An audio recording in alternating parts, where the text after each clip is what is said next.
ان الذین آمنوا وعملوا الصالحات کانت لهم جنات الفردوس نزلا، بے شک وہ لوگ جو ایمان لاتے اور عمل کرتے ہیں نیک نیک، اللہ تبارک و تعالیٰ نے ان کے لیے جنت الفردوس بطور مہمان نوازی کے بنائی ہے۔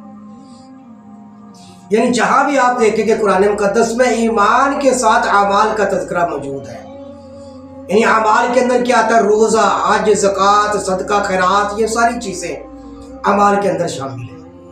آج لوگ اعمال سے بڑے دور ہوتے جا رہے ہیں، یعنی اعمال کی اہمیت بالکل نہیں دیکھی جا رہی۔ لوگ کہتے ہیں جی بس ہر بندہ اپنے اپنی جگہ پر خوش ہے، جبکہ اللہ تعالیٰ نے قرآن مقدس میں ایمان کا تذکرہ فرمایا، ساتھ میں اعمال کا تذکرہ فرمایا ہے۔ اعمال میں سب سے اہم ترین چیز نماز، روزہ، حج، زکوٰۃ، یہ چیزیں ہیں۔ آج کثیر تعداد کے لوگ اسی کھاتے کے اندر بیٹھے ہوئے ہیں، جی بس جی ہمیں فلاں صاحب جو ہے فلاں استاد بچا لے گا، ہمیں پیر صاحب بچا لیں گے، ہمیں غوث پاک کو اٹھا کے لے جائیں گے جنت میں۔ بھائی ان چیزوں سے باہر آؤ۔ اعمال کا اللہ تبارک و تعالیٰ کیا بڑا مقام اور مرتبہ ہے۔ مجھے بتائے حدیث مبارکہ کے اندر موجود ہے حضرت سیدنا عبداللہ ابن مسعود رضی اللہ تعالیٰ عنہ کی ذات برکات۔ اور کون عبداللہ ابن مسعود ہے کہ سرکار دو عالم صلی اللہ علیہ وسلم کا فرمان ہے، ما حدثکم ابن مسعود فصدقوہ، جو بات عبداللہ ابن مسعود تمہیں بیان کرتے اسے ہمیشہ سچا جاننا ہے۔ عبداللہ بن مسعود کبھی جھوٹ نہیں بول سکتے۔ ترمذی شریف کے اندر روایت موجود ہے کہ عبداللہ ابن مسعود فرماتے ہیں کہ اللہ کے محبوب علیہ السلام نے فرمایا کہ ہر شخص کو جہنم پر پیش کیا جائے گا، پل صراط پر پیش کیا جائے گا، اور جب وہ پل صراط پر پیش ہوں گے تو اللہ کے نبی علیہ السلام کا فرمان ہے کہ ہر شخص جہنم پر پل صراط پر پیش کیا جائے گا۔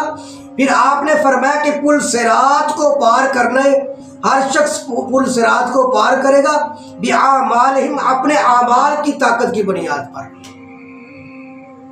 ہر شخص پل صراط کو کراس کرے گا، اللہ کے نبی نے فرمایا کہ اعمال کی بنیاد پر۔ جتنے بندے کے اعمال مضبوط ہوں گے اسی قدر پل صراط سے گزرنا بندے کے لیے آسان ہوگا، یہ اللہ کے نبی کا فرمان ہے۔ بلکہ آپ نے مثالیں بھی دی، آپ نے فرمایا کہ پل صراط پر گزرنے والا سب سے پہلا طبقہ جو بڑی آسانی کے ساتھ گزرے گا، اور ایسے گزرے گا آپ نے فرمایا جیسے بجلی کی تیزی ہوتی ہے۔ آپ نے فرمایا جیسے بجلی کی تیزی ہوتی ہے ایسے سب سے پہلے نیک طبقہ جو ہے وہ پل صراط کو کراس کرے گا، اور جو پل صراط کو کراس کرے گا جنت میں چلا جائے گا۔ اس کے بعد آپ علیہ السلام نے فرمایا کہ یہ پہلا طبقہ، پھر آپ نے فرمایا کہ دوسرا طبقہ کیسا ہوگا، جو تیز ہوا جب چلتی ہے تو تیز ہوا کی طرح دوسرا طبقہ گزرے گا۔ اس کے بعد آپ نے فرمایا کہ تیز گھوڑے کی طرح گزرے گا۔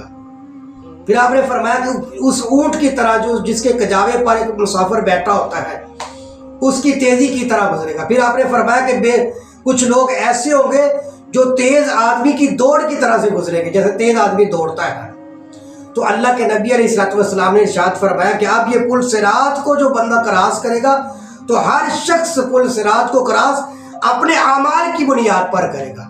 جتنے آپ کے اعمال مضبوط ہوں گے، جتنا آپ کا عمل کے اندر آپ کی تقویت ہوگی، جتنے آپ کے اعمال مضبوط ہوں گے اسی قدر آپ کے لیے پل صراط سے گزرنا آسان ہوگا۔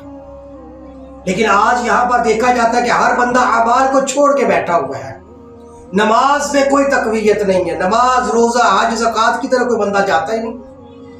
عجیب معاملہ، کوئی کسی کی بنیاد پر بیٹھا ہوا کہ جی فلاں شیخ الحدیث ہمیں لے کر چلے جائیں گے، مولانا صاحب لے کر چلے جائیں۔ مجھے بتائے ہر شخص کو اللہ نے شفاعت کا حق دینا ہے، انبیاء بھی شفاعت کریں گے، یہ حق سچ ہے، علماء بھی شفاعت کریں گے، شہداء بھی شفاعت کریں گے، یہ اللہ کے نبی کا فرمان ہے۔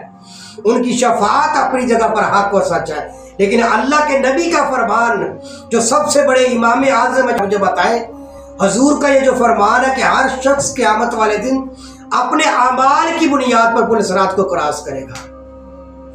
تو یہ حدیث بتا رہی ہے کہ ایمان کے ساتھ اعمال صالحہ بہت ضروری ہے۔